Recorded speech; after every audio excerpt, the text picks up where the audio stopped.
What is good, guys? Welcome to another episode of the Creator Show. My name is Nico. I'm going to be your host for today, and I'm going to introduce our very, very special guest. To my right, we have the one, the only.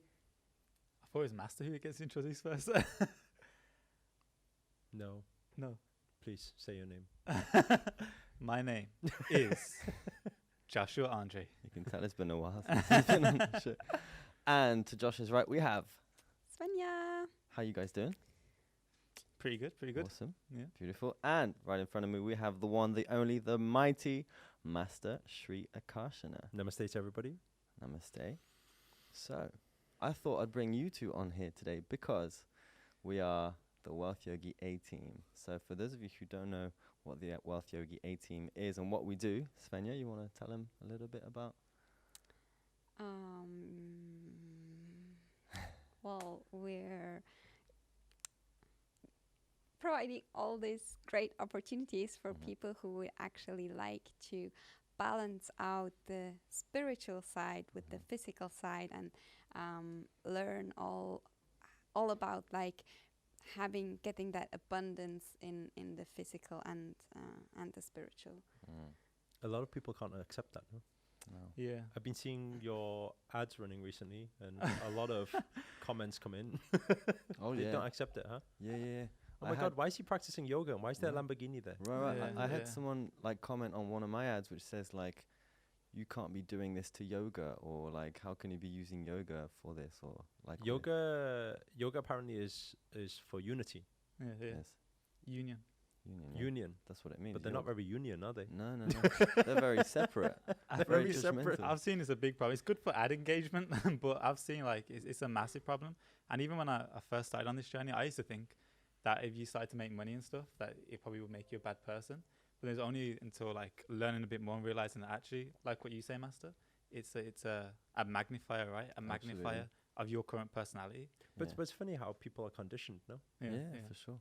Like you see all these comments come in. It's interesting. Yeah. But like you say, it's the game of life, isn't it? It's the way that Somebody commented recently. I don't know if you do you see my replies on some of them? I haven't seen them. Now. You don't see- What did you say? Sometimes. Oh, what did you What say? was it? Namaste. Yeah. No. Somebody said in a recent one they said something like,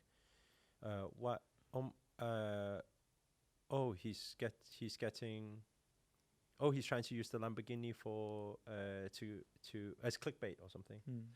And I said, yeah. I said, how did you know? I said, next I'll need Insta babes also there to get more clickbait. And so that you will engage and comment again. Hopefully you do. And then he Is that what he commented back, and he commented back, and he said, "Ha ha ha ha ha." He enjoyed it. It was good. Yeah, That's have a brilliant. bit of fun. You Yeah. should explain how the Facebook algorithm works as well. Yeah. While you're there. No, but I think people need to understand that you're right. Right. Say, oh my God, he's using Lamborghini in the background to get as clickbait or try to get attention. Yeah. Like that's the aim. It's marketing. Like what I find it crazy how much energy people put into like other people's stuff. Like, oh, he's doing this, he's doing this. If they spend that time on themselves, then they would get the Lamborghini to do the clickbait and stuff. Yeah. But they don't want Lamborghini because they want to be spiritual, and They want to be spiritual. spiritual people cannot have Cannot luxury. money. Yeah, they can't Maybe have these They things. can't have money. Yeah. Spiritual people must be broke, apparently. That's it. Not if you get like a Lamborghini with like a cosmic like painting and stuff like that. I feel like that's pretty spiritual. I mean, like with the chakra color. Yeah. That could be an ad. There you go. No, but recently there was also a lot of controversy over that. Oh that your pill. one. Master's like, it wasn't me. It was Nico. I didn't publish that ad. Yeah, It was an where honor we had- to the Lord. where we had Lord Jagannath Yeah. on a cushion, and people, oh my God, what's he doing with Lord on a cushion? No, somebody made a real big. Yeah. I haven't been on this show in a while. Are we allowed to ask deep questions? Yeah. Deep. Yeah. You can Well, go deep. How deep do you want to Yeah. Okay. go about a cushion? Well, it's very deep. So like how do you sleep? No, I'm joking. No, so you know the Lord Jagannath. So what is that representation again? Like what The is it? universe, Lord of the universe. Why is it depicted like that? Why? Yeah, That's like like what- why is Jesus depicted like Jesus? Well, Why is You mean why does he look like that? Yeah, like it doesn't look like. So I am absolutely no one to answer your question. However, okay, I'll listen. I need that. Wait. However, okay, this is going to go off on a bit of a tangent, but I was doing some research, and I found out about a guy. He's a Colombian physicist, and he invented a camera which captures multidimensional beings through different lenses and different filtering of lights, because essentially we can't see them because we have a spectrum of light which is from that vibration to that vibration. But and he managed to capture some of these beings. Some of them, like who I've seen in meditations and I've seen in dream. So you actually saw them and the thing? Some of them I recognize, yeah. Some of them I recognize without knowing why I recognize them. And one of those beings is a short, little, funny, cute-looking thing with massive eyes, which happens to be who Jagannath is depicted as. So this doesn't answer your question, but I don't know. Maybe it might be eye-opening, or it might have. No, but it's not saying depicted that way. It is that way. It is, yeah. So I guess yes, humans have a way of drawing it, but it's still it's like somebody drawing you. Why did they depict it that way? Because that's what you look like. Yeah. So according to this, that's the actual depiction. That's how that's the how energy looks. Yeah. Well, it's everything that is non-human is classed as alien to us, and all alien forms to us will always be out there. Like it doesn't make sense, right? Yeah. I guess. Yeah. And I know that I can't disclose who this is about because I haven't been given permission to share who this is about, but I know that someone's family member has had many near-death experiences, and it was told to me that during this experience on the other side, this person happened to have seen Lord Jagannath. You know, you guys talk about near-death experiences. When I first started like this journey, let's say, I used to be so interested in near-death experiences because I was like you wanted to have one.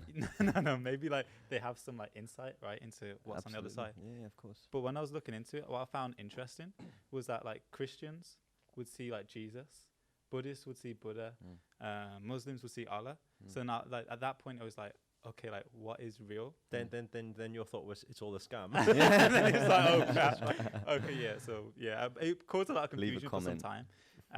I came to like my conclusion on it, but I was just wondering like, what are your guys like on that? Yeah, on that or in general. But that's their way of labeling though. Yeah.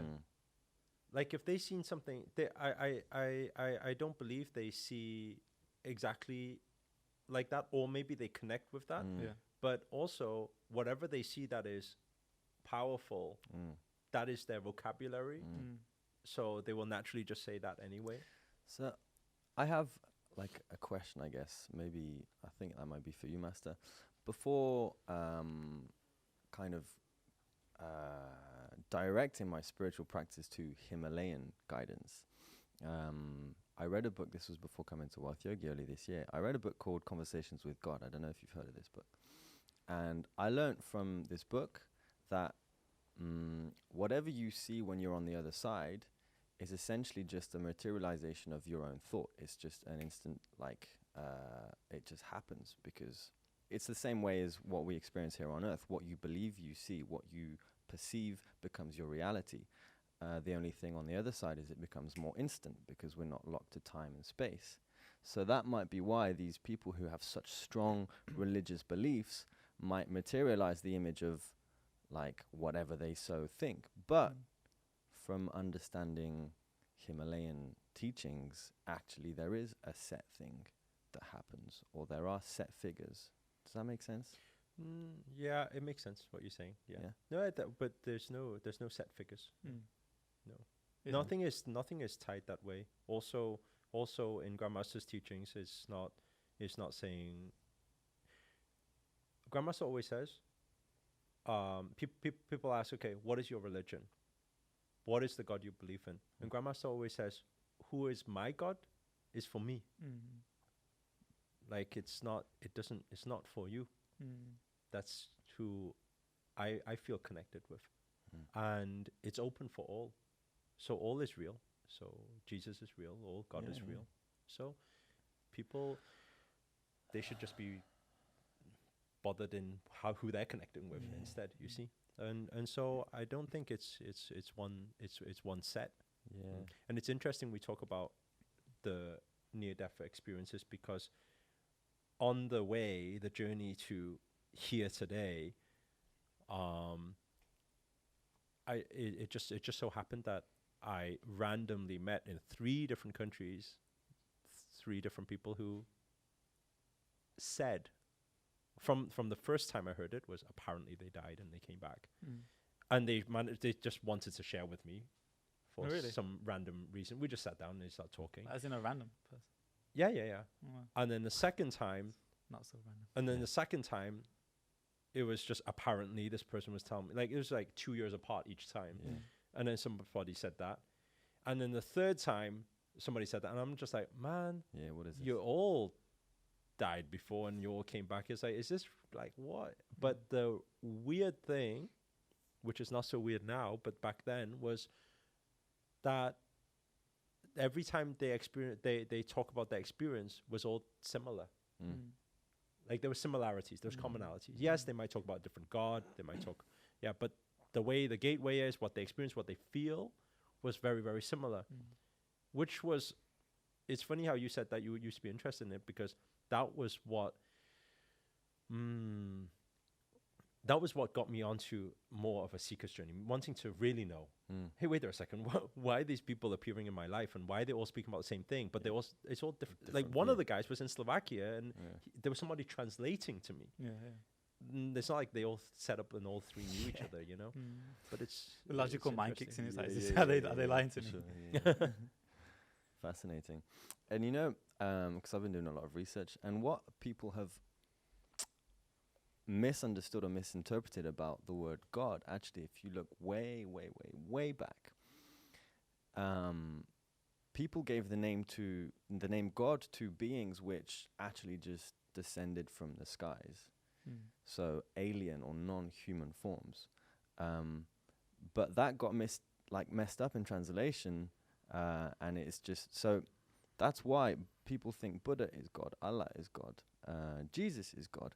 They're just people who've come down in human forms, but they're mixing it with an overall religious lord or leader.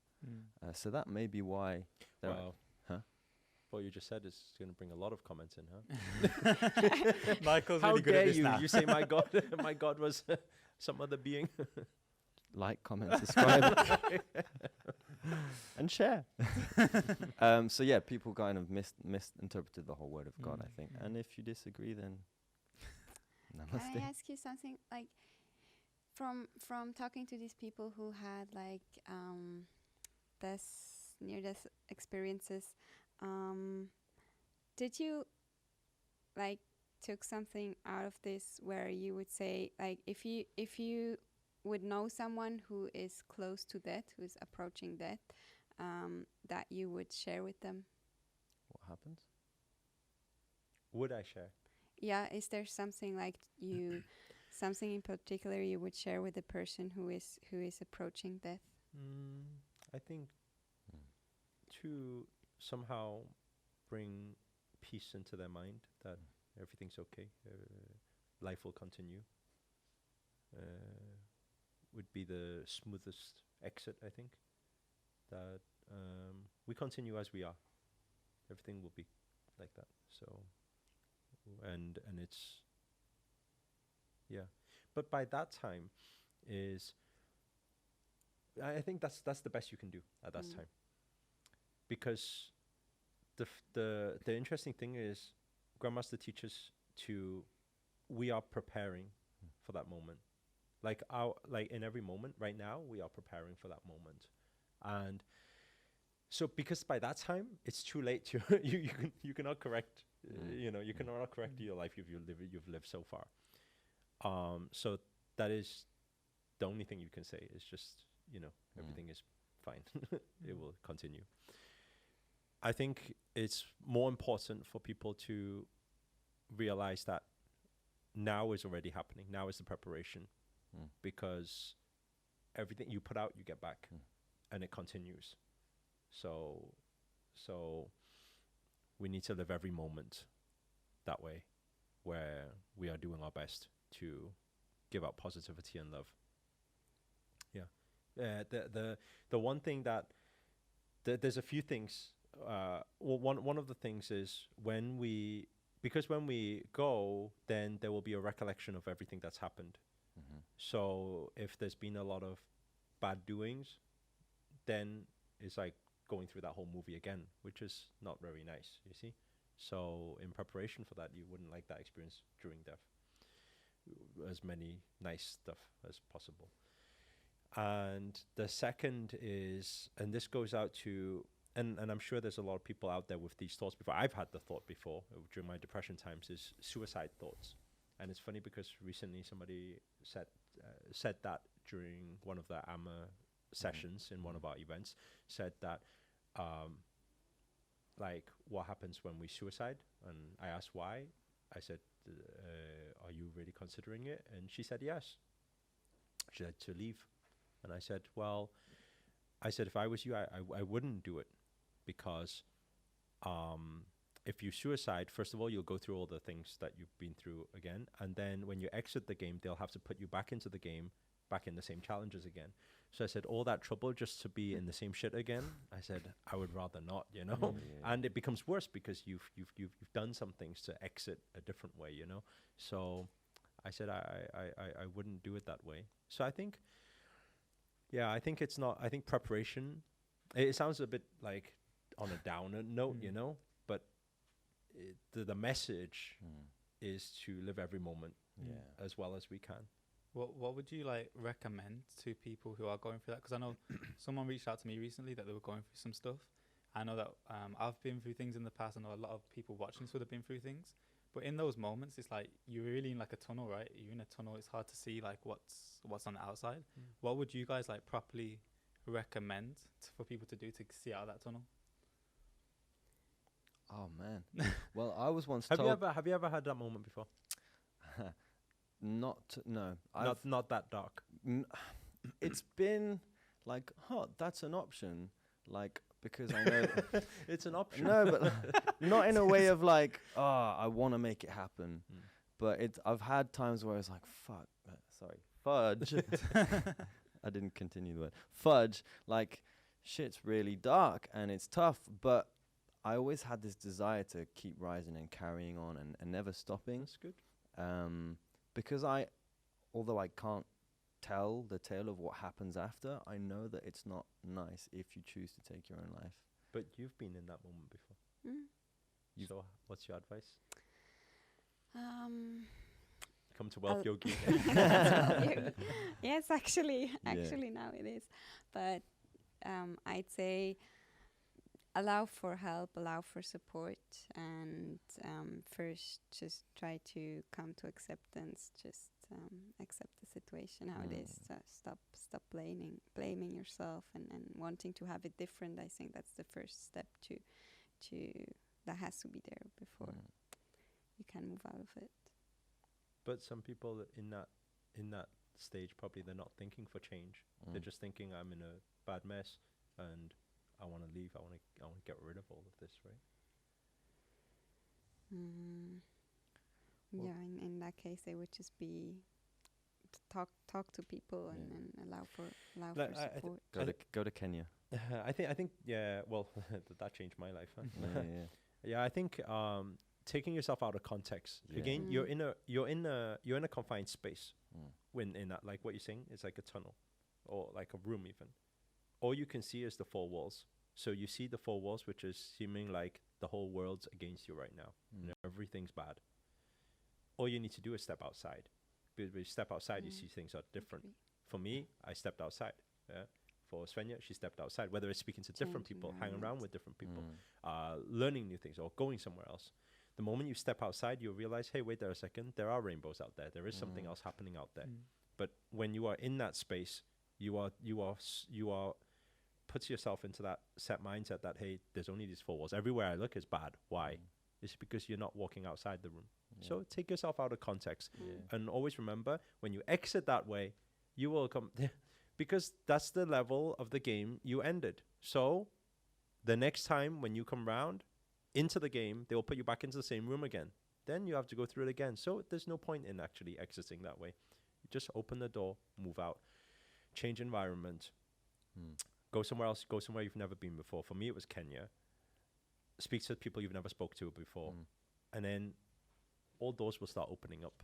I think that's that I think the whole Kenya story is quite impactful because it's not just about go anywhere, because I think the thing that changed your mind and changed your perspective was actually being exposed to children who had nothing compared to what you had, which some people would perceive as material abundance.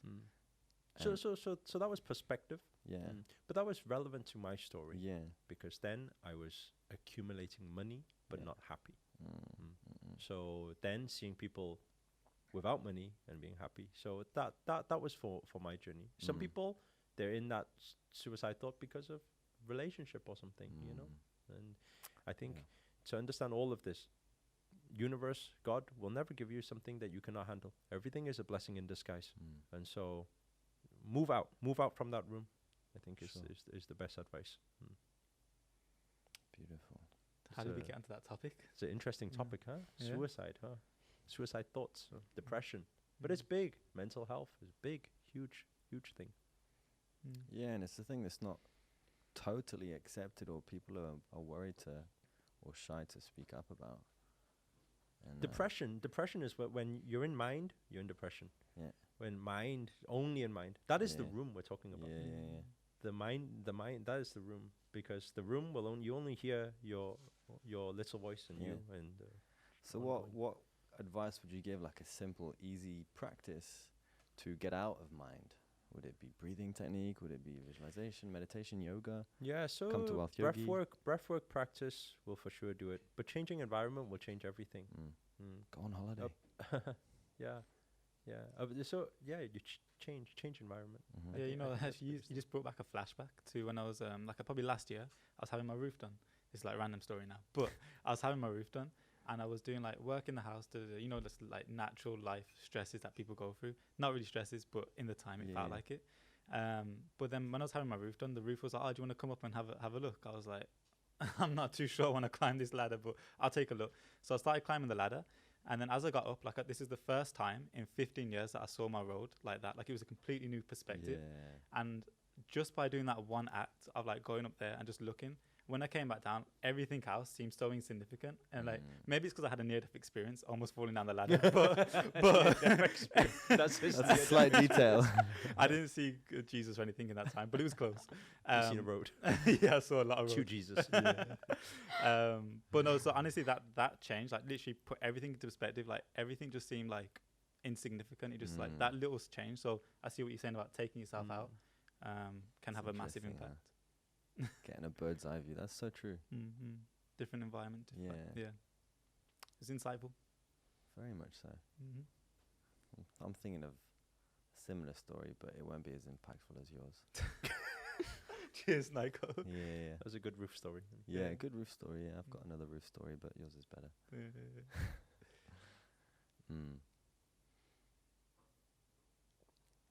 so we need to flip the energy right now. Let's talk about something that's end on a high note. Let's end on a high note. Huh. You should sing, Nico. Yeah. No, I haven't got my guitar. No pressure on me. The roof was kind of a high note, so we can end there. You think we can end there? Maybe one inspirational message from everyone. One inspirational. Wake up and find 3 things that you are grateful for. It could be the fact that you have a body that works, the fact that you have a roof over your head, the fact that you have food in the fridge. 3 things that you're grateful for. I'd say, like what Master just said then, like how everything is a blessing in disguise. Like, even though it may not seem it, like, realistically, I think that's really crucial to remember, is that the universe is only giving you something that you can handle, right? So just remember that whatever you're going through is a blessing in disguise. Namaste. I'd say come to Wealth I was Yogi. going to say, I knew you should say that. Well, it's just For real. it's just being around people like this in this positive environment just changes everything. Yeah. It's really the easiest way